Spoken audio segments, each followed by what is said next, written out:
The road into Silent Appalachia doesn't appear on maps anymore. Not the newer ones, anyway. If you ask around in the right places, truck stops where the coffee tastes burnt and the people don't ask questions, you might hear about it. A stretch of cracked asphalt that winds into the mountains like a black vein, swallowed by fog before it reaches anywhere worth naming.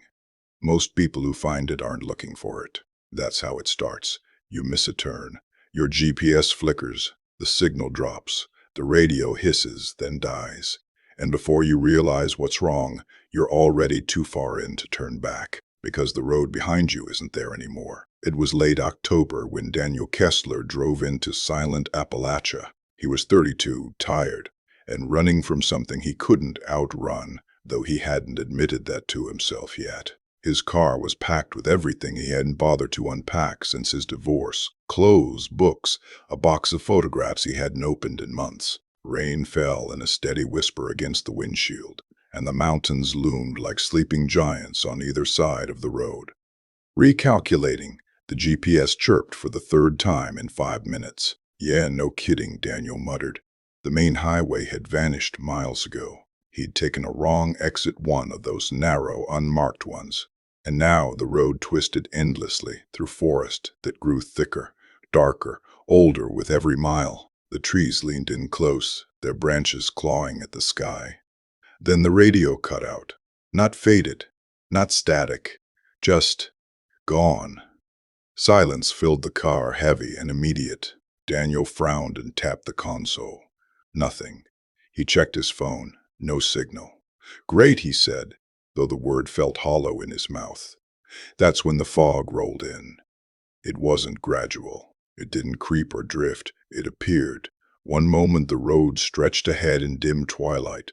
The next a wall of pale gray swallowed everything beyond a few yards. Daniel slowed instinctively, knuckles tightening on the wheel. Okay, the headlights barely pierced the haze. Shapes moved at the edges of visibility, trees maybe, or something else. He told himself it was just trees. The road narrowed, the asphalt cracked, giving way to patches of gravel. Weeds pushed through like fingers breaking the surface. "How is this even a road?" he murmured. Then he saw the sign. It stood crooked on the right side, half rotted, paint peeling. The letters were barely legible beneath layers of age and moss. "Welcome to Silent Appalachia, no one. Leave is hungry." Daniel blinked. Cute. He almost drove past it. Almost. But just beyond the sign, through the fog, he saw a glow. Warm. Golden. Steady. Light meant people. People meant directions. Gas. Maybe even food. He hadn't realized how hungry he was until that moment, so he turned the wheel. The town didn't look real. That was Daniel's first thought as he rolled down the main street. It was too still. Buildings lined both sides, wooden and worn, their porches sagging with age. Dim lights glowed behind windows, but there were no cars parked outside. No movement, no sound except the soft crunch of tires on gravel. No wind. No insects. Not even the rain seemed to touch this place. It just stopped at the edge. Daniel slowed to a crawl. "Hello?" he called out instinctively, though he was alone in the car. No answer. Then he saw it. At the far end of the street, standing apart from the other buildings, was a large structure lit brighter than anything else in town. A restaurant, or something like it. A wooden sign hung above the door, swaying gently despite the absence of wind. "The Last Super" beneath it, carved deeper, darker, almost as an afterthought, "where no one leaves hungry." Daniel hesitated. Something about the place felt wrong. Not dangerous exactly, just off, like a dream that almost made sense until you looked too closely. Then his stomach growled, loud, insistent. He hadn't eaten since morning. "It's just a diner," he said, more to himself than anything else. He parked the car. The engine clicked as it cooled, the only sound in the heavy silence. For a moment, he sat there, staring at the door. The light spilling from inside was warm, inviting. It painted the porch in gold. A place like this shouldn't exist out here, but it did. and he was hungry, so he stepped out. The air outside was thick, not humid, not cold, just heavy, like breathing through something unseen. Daniel shut the car door, the sound echoing too loudly in the stillness. He glanced back down the road. The fog had closed in completely. His car looked small, insignificant, trapped. He turned toward the restaurant. The wooden steps creaked under his weight as he climbed to the porch. The door stood slightly ajar, a thin line of light cutting through the darkness. Voices drifted from inside. Low, murmuring, almost indistinct. Relief washed over him. People. Good. He pushed the door open. The warmth hit him first, not just temperature, though it was warmer inside, but something deeper. A rich, comforting smell filled the air. Food, meat, herbs, something savory that made his mouth water instantly. The interior was larger than it should have been. Long wooden tables stretched across the room, most of them occupied. Candles flickered in iron holders, casting soft, dancing shadows on the walls. People sat shoulder to shoulder, eating quietly. Too quietly. There was no laughter, no clinking of glasses, just the soft, rhythmic sound of chewing. All heads turned toward him at once, every single one. Daniel froze. Hey, he said awkwardly. No one responded. They just looked at him. Their expressions were neutral, blank, their eyes reflecting the candlelight in a way that felt wrong. Too bright, too still.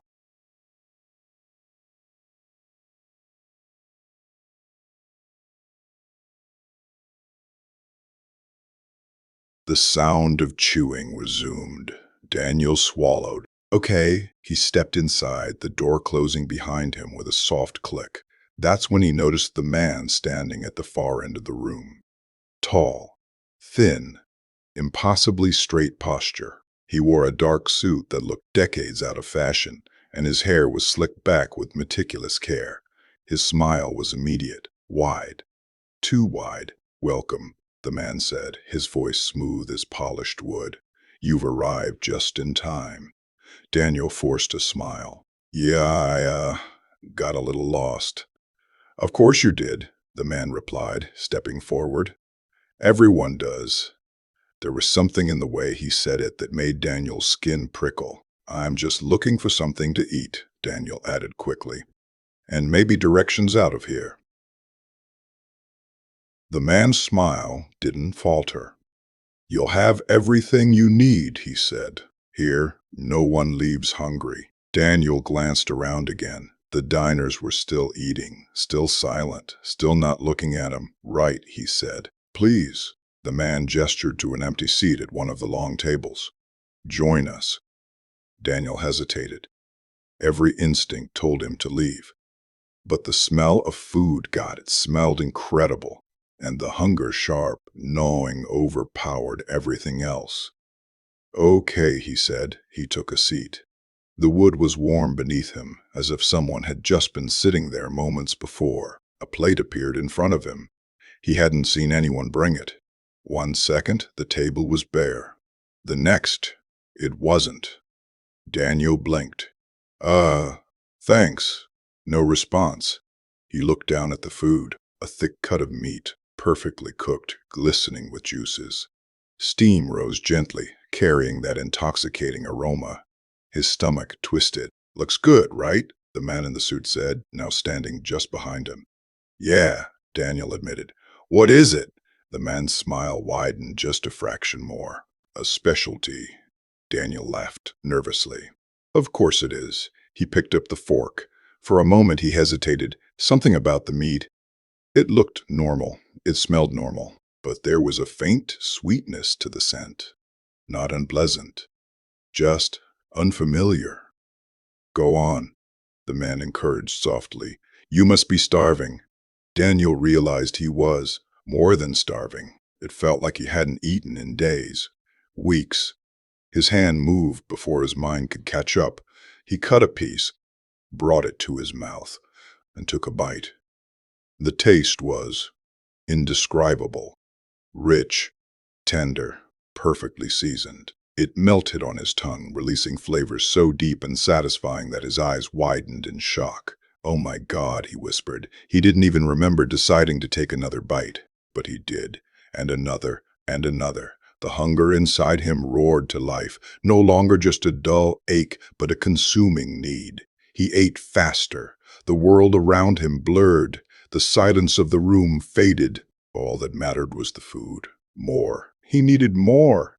He needed more. "Easy," the man's voice drifted through the haze. "There's plenty." Daniel barely heard him. His fork scraped the plate, chasing every last morsel. When it was gone, he looked up, breathing hard. I need. Another plate was already there. Full. He didn't question it. He didn't think. He just ate. Time lost meaning. Minutes, hours. Daniel couldn't tell. The plates kept coming, each one as perfect as the last, each one feeding the hunger that only seemed to grow stronger. Around him, the other diners continued their silent feast. At some point, Daniel noticed something strange. They weren't talking, not at all, not even to the servers if there were any. They just ate and ate and ate. Their movements were mechanical, repetitive, like machines designed for a single purpose. Daniel swallowed another bite, slower this time. His mind was starting to push through the fog. Something wasn't right. He looked down at his plate again. The meat, the texture, the grain. A flicker of recognition sparked in the back of his mind. No, that wasn't. He shook his head. "Stop," he muttered to himself. But the thought lingered. He glanced at the person sitting beside him. A woman, pale. Her eyes were fixed on her plate, chewing slowly, methodically. There was something smeared along her jaw. Dark. Daniel frowned. "Hey," he said quietly. No response. "Hey," he repeated louder. She didn't look up, didn't react, just kept chewing. Daniel's stomach turned. He looked around the room again. Really looked this time. The diners, their faces were gaunt, skin stretched too tight over bone. Their clothes hung loosely, as if they'd lost weight rapidly. But they were eating, constantly eating. So why did they look like they were starving? A cold realization crept into his mind. No, he pushed his plate away. The man in the suit was suddenly beside him again. "Is something wrong?" he asked, voice still perfectly calm. Daniel stared at him. "What is this?" "A meal," the man said simply. "What kind of meat is this?" The smile didn't fade. "It's exactly what you need." "That's not an answer." The man leaned closer. His eyes were darker up close, deeper, hungry. "You came here hungry," he said softly, "and now you're being fed." Daniel stood abruptly, his chair scraping loudly against the floor. Several heads turned. Too quickly, too sharply. "I want to leave," Daniel said. The room went still, completely still. Even the chewing stopped. The man in the suit straightened. His smile remained, but something else flickered beneath it now. Disappointment. "Of course you do," he said. "Everyone says that at first." Daniel's heart pounded. "At first?" The man gestured around the room. "They all tried to leave." Daniel looked at the diners again. Really looked, and this time he saw it. Their eyes. Behind the blankness, behind the mechanical movements. There was something trapped in there. Something screaming. "No," Daniel whispered. "They were just like you," the man continued. "Lost, hungry, searching. I'm not staying here." The man's smile widened. "You already are." Daniel turned toward the door. It was gone. Where it had been was now just a solid wooden wall. "No, no, no." He rushed forward, pounding against it. "Nothing. No give. No handle. No seam. You don't understand," the man said gently. "This place doesn't let go." Daniel spun around. "What is this place?" The man tilted his head. "A sanctuary." "For what?" "For hunger." Daniel's stomach twisted violently. The fullness he'd felt moments ago was gone, replaced by something worse. a deeper, sharper hunger than before. "No," he whispered. He looked down at his hands. They were trembling. His mouth watered again, uncontrollably. No, no, no. Another plate slid in front of him. He hadn't seen who placed it there, but it was there, steaming, perfect, inviting. "Eat," the man said softly. "I don't want." His stomach growled, loud, painfully. The hunger clawed at him from the inside, tearing, twisting. It hurt. God, it hurt. God, it hurt. "You do," the man said. Daniel shook his head, backing away. "I'm not eating that." The man sighed. "Very well." He snapped his fingers, and somewhere in the room someone screamed. It was muffled, choked, cut off too quickly. Daniel's blood ran cold. What was that? The man didn't answer. Instead, he gestured toward the plate. "Eat," he repeated. The hunger surged again. Stronger, sharper. Daniel doubled over, clutching his stomach.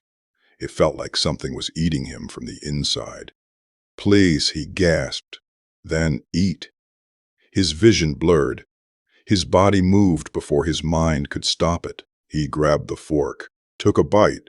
Relief, instant, overwhelming. The pain vanished, replaced by that same perfect satisfaction.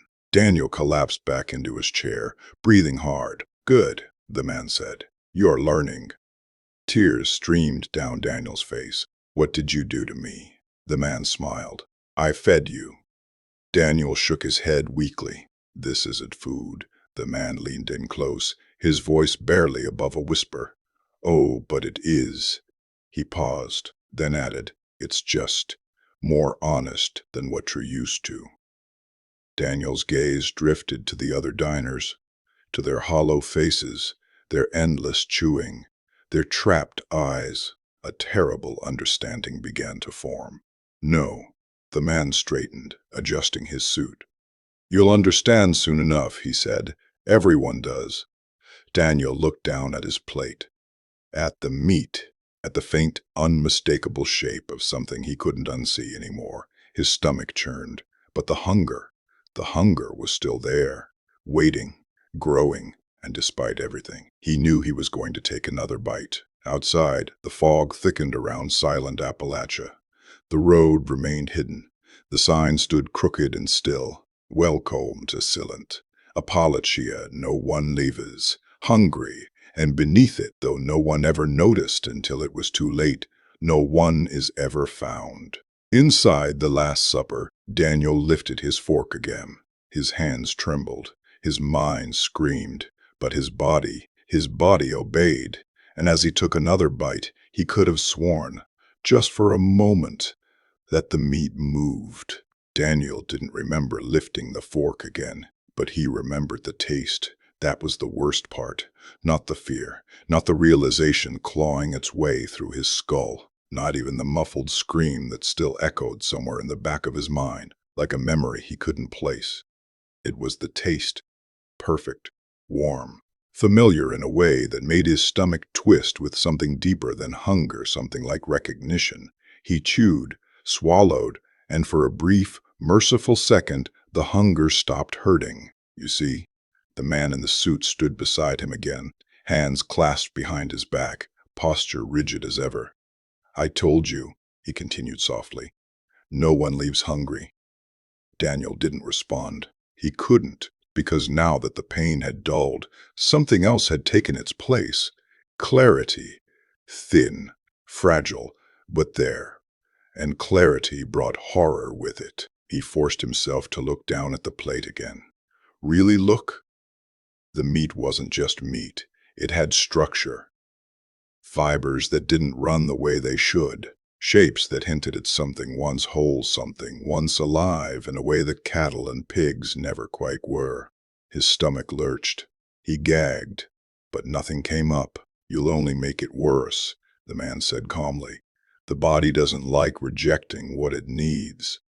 Daniel wiped his mouth with the back of his hand, breathing hard. What, is this place? The man tilted his head slightly, as if considering how much to reveal. A crossroads, he said at last. Of sorts. That's not an answer. It's the only one that matters. Daniel laughed weakly. Yeah? Because from where I'm sitting, this looks like a nightmare.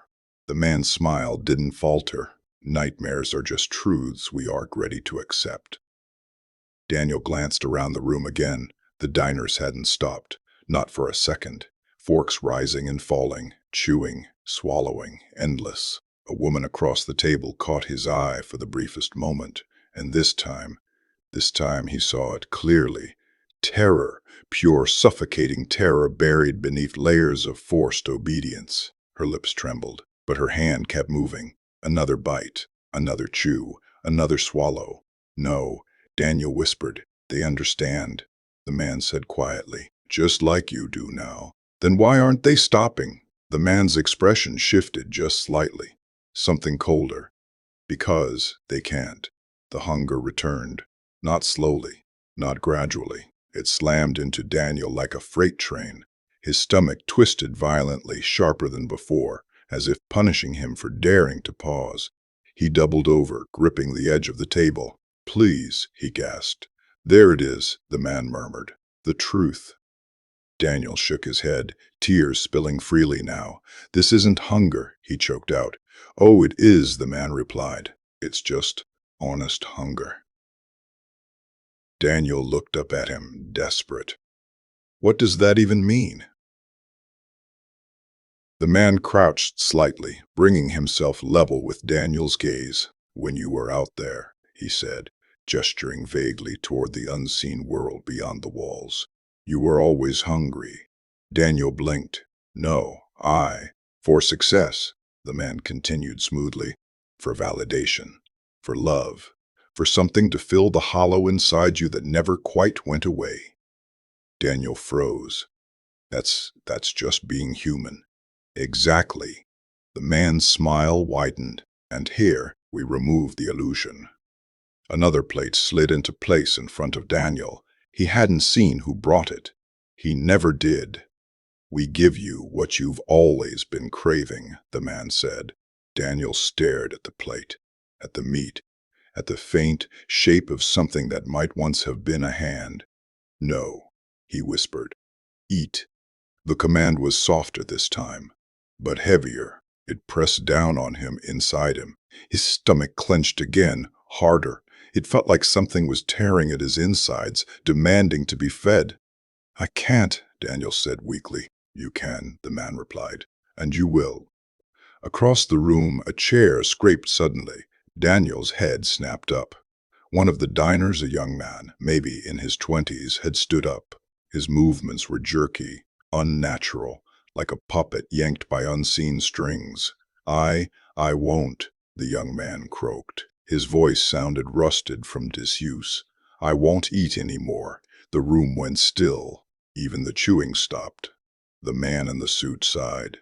Every now and then, he said quietly, one of you remembers how to resist. Daniel's heart pounded. Let him go, he said quickly. If he doesn't want to, the young man screamed. It started low, then rose into something raw and animalistic. He clutched his stomach, collapsing to his knees. No, no, no. His body convulsed, his back arched, and then a sound, wet, ripping. Daniel stumbled back from the table, horror flooding every nerve. What's happening to him? The man in the suit didn't look away. He's starving, he said simply. The young man's skin moved. That was the only way to describe it. It shifted, stretched, as if something beneath it was trying to claw its way out. Or in. No, no, no. The young man's scream cut off abruptly. His body went limp. For a moment, everything was still. Then, two figures stepped forward from the shadows. Daniel hadn't noticed them before. Tall, silent, their faces obscured. They lifted the young man's body with practiced ease. No, Daniel whispered. They carried him toward the back of the room, toward a door Daniel hadn't seen until now. It opened just enough for him to glimpse what lay beyond. Hooks. Metal. Dark stains that never quite washed away. The door closed. The room exhaled. And just like that, the chewing resumed. Daniel stumbled backward until he hit the wall. "You're monsters," he said, his voice shaking. The man in the suit stood slowly. "No," he said. "We're honest. You're killing people. We're feeding people. That's the same thing here." The man tilted his head. "Is it?" Daniel stared at him, unable to speak. The man stepped closer. "Out there you consume each other in subtler ways," he continued. "Time, energy, lives you devour without ever acknowledging it. That's not." "And here," the man interrupted gently, "here we simply remove the pretense." Daniel shook his head violently. "This is insane." "Is it?" The man gestured to the diners. "They stay. They can't leave. They don't want to." Daniel laughed bitterly. "You're delusional." "Am I?" The man leaned in close again. "Or are you just afraid of how easily you're adapting?" Daniel's breath caught. Because somewhere deep inside, beneath the horror, beneath the revulsion, there was something else. A whisper, a pull, the memory of that perfect taste, the relief, the satisfaction, the silence of the hunger.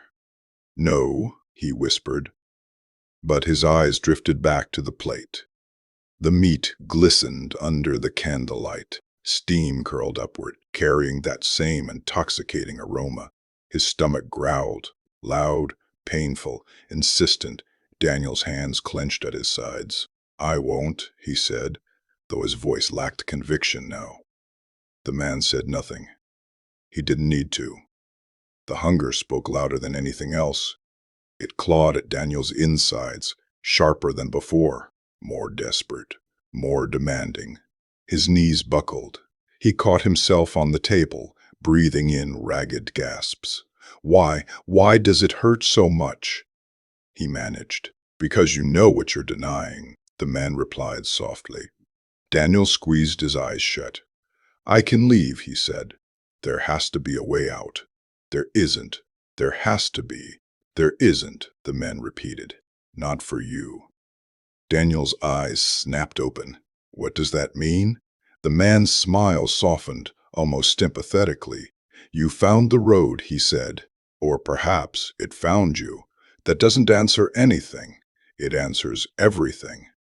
Daniel shook his head. "No, no, I'm not staying here. I'm not becoming." He gestured wildly at the diners. That. The man studied him for a long moment. Then he stepped aside. "Try," he said. Daniel blinked. "What?" "Leave." Daniel hesitated. It felt like a trick. It probably was. But he didn't care. He bolted. He ran for where the door had been, for where it should have been. His hands slammed against the wall, solid, unyielding. "No." He turned, searching wildly. There has to be. And then he saw it. At the far end of the room, a door, different from the one in the back. This one looked normal, wooden, worn in, slightly ajar. Fresh air seeped through the crack. Cold. Real. Hope surged through him. "That's new," he breathed. Behind him, the man in the suit said nothing. Daniel didn't wait. He ran. The door opened easily. He ran. Too easily. And suddenly, he was outside. The cold air hit him like a shock. The fog swirled, thinner now.